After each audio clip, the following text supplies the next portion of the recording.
Todos los países del mundo en estos momentos están reformando la educación pública. Existen dos razones para ello. La primera es económica. La gente está intentando resolver cómo podemos educar a nuestros niños para que ocupen su lugar en la economía del siglo XXI. ¿Cómo hacemos eso? Si ni siquiera podemos anticipar cómo será la economía al final de la próxima semana, como esta reciente crisis lo está demostrando. ¿Cómo hacemos eso? La segunda razón es cultural. Todos los países del mundo están intentando resolver cómo podemos educar a nuestros niños para que tengan sentido de identidad cultural, para poder legarles los genes culturales de nuestras comunidades y a la vez formar parte del proceso de globalización. ¿Cómo cuadramos ese círculo? El problema es que están intentando enfrentarse al futuro, a base de hacer lo mismo que en el pasado. Y en el proceso están alineando a millones de niños que no ven ninguna utilidad en asistir a la escuela. Cuando nosotros íbamos al colegio nos retenían allí con la historia de que si trabajábamos mucho y sacábamos buenas notas y luego estudiábamos un título universitario, tendríamos un trabajo. Nuestros hijos no se creen eso. Y hacen bien, por cierto. Es mejor tener una titulación que no tenerla, pero ya no es ninguna garantía. Y especialmente no lo es si el camino hacia ella marginaliza la mayoría de cosas que tú consideras importantes acerca de ti mismo. Hay gente que dice que hay que subir los estándares, que eso sería un avance. Ah, ¿sí? Sí, lo deberíamos hacer. ¿Y por qué ibas a querer rebajarlos? No me he encontrado con ningún argumento que me convenza para bajarlos. Pero subirlos, por supuesto que habría que subirlos. El problema es que el sistema educativo actual fue diseñado, concebido y estructurado para una era diferente. Fue concebido en la cultura intelectual de la Ilustración y en las circunstancias económicas de la Revolución Industrial. Antes de la mitad del siglo XIX no había sistemas educativos públicos. En realidad no, podrías estudiar con los jesuitas si tenías dinero, pero la educación pública, pagada con los impuestos, obligatoria para todo el mundo, gratuita y a la vuelta de la esquina, era una idea revolucionaria. Y mucha gente se opuso a ello. Decían, no es posible para muchos niños pobres que están en la calle beneficiarse de la educación pública. Son incapaces de leer y escribir. ¿Por qué perder tiempo con esto? Y también se asienta sobre una serie de suposiciones sobre la estructura social y la capacidad de las personas. Fue dirigido por el imperativo económico de aquel momento, pero a lo largo de todo ello se infiltró el modelo intelectual de la mente, el cual era esencialmente la idea que la Ilustración tenía sobre la inteligencia. La auténtica inteligencia consistía en cierta capacidad para el razonamiento deductivo y un conocimiento amplio de la cultura clásica. Se podría resumir en capacidad académica. Y esta idea está fuertemente enraizada en la reserva genética de la educación pública. El creer que hay dos tipos de personas, académicas y no académicas, y la consecuencia de eso es que mucha gente brillante se creen que no lo son porque han sido evaluados siguiendo este concepto de mente. Así que tenemos dos pilares gemelos, el económico y el intelectual. Y desde mi punto de vista, este modelo ha causado caos en la vida de mucha gente. Ha habido gente que se ha beneficiado maravillosamente de él, pero la mayoría de la gente no. En lugar de beneficiarse, sufren de esto. Una epidemia moderna, mal ubicada y también ficticia. Esta es la plaga del síndrome de déficit de atención e hiperactividad, TDAH. Este es un mapa de la incidencia del TDAH en Estados Unidos, el mapa de prescripciones médicas para el TDAH. No me malinterpreten, no quiero decir que el síndrome de déficit de atención no exista. Yo no tengo la formación necesaria para ello. Sé que la amplia mayoría de psicólogos y pediatras creen que sí, pero aún es un tema a debatir. Lo que sí me consta es que no se trata de una epidemia. Estos niños están siendo medicados tan rutinariamente como a mi generación nos quitaban las amígdalas, por los mismos motivos caprichosos y por la misma razón, la moda de la medicina. Nuestros hijos están viviendo en el periodo más intensamente estimulante de la historia de la Tierra. Están siendo acosados con información y les están reclamando su atención desde todos los medios. Los ordenadores, los iPhone, las vallas publicitarias y cientos de canales de televisión. Y nosotros les penalizamos por distraerse. ¿Distraerse de qué?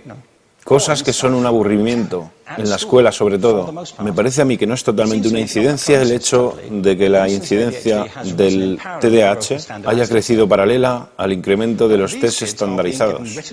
A estos niños se les está dando cosas como Ritalin, Adderall, a menudo medicación bastante peligrosa, solo para hacer que se concentren y se calmen. Pero según esto, el déficit de atención aumenta al ir al este de este país. La gente empieza a perder el interés en Oklahoma.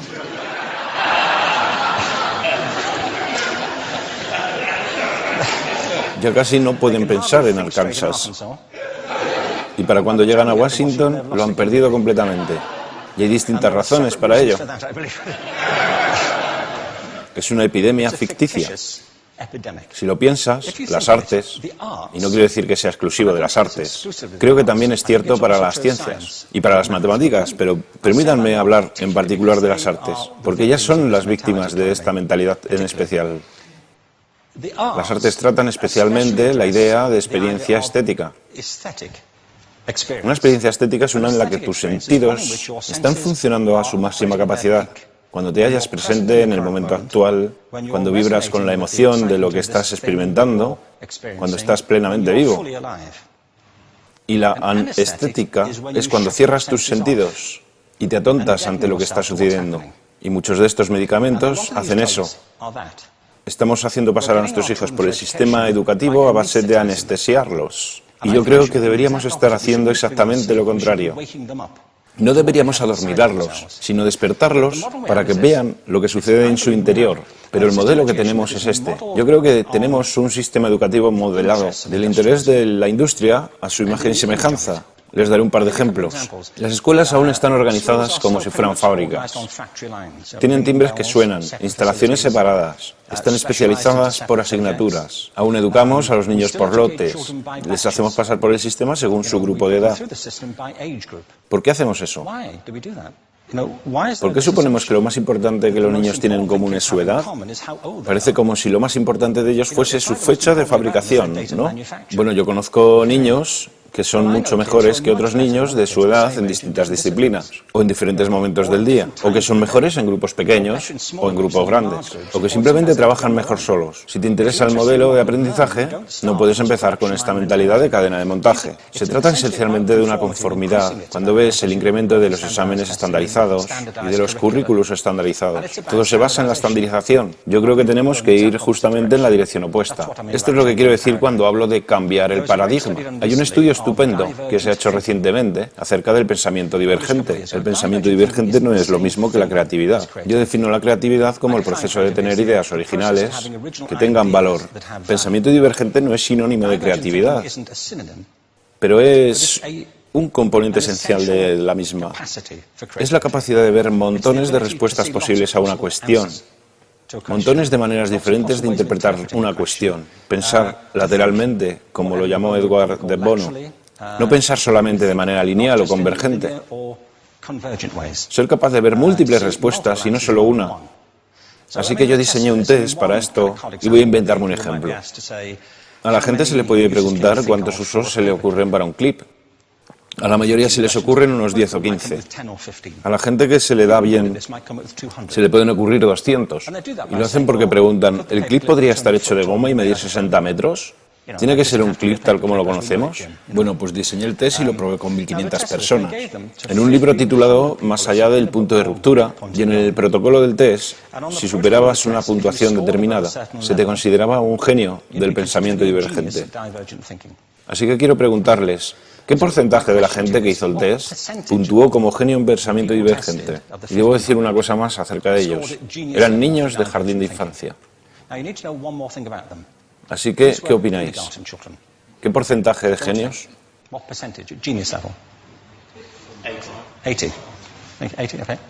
98%. Bueno, la cuestión es que era un estudio longitudinal, así que los mismos niños volvieron a hacer el test 5 años después, en edades entre 8 y 10 años. ¿Qué pensáis?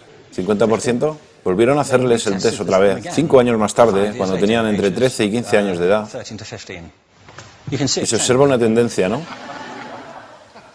Bueno, esto nos indica algo interesante, porque se supone que tendría que ser al revés, ¿no?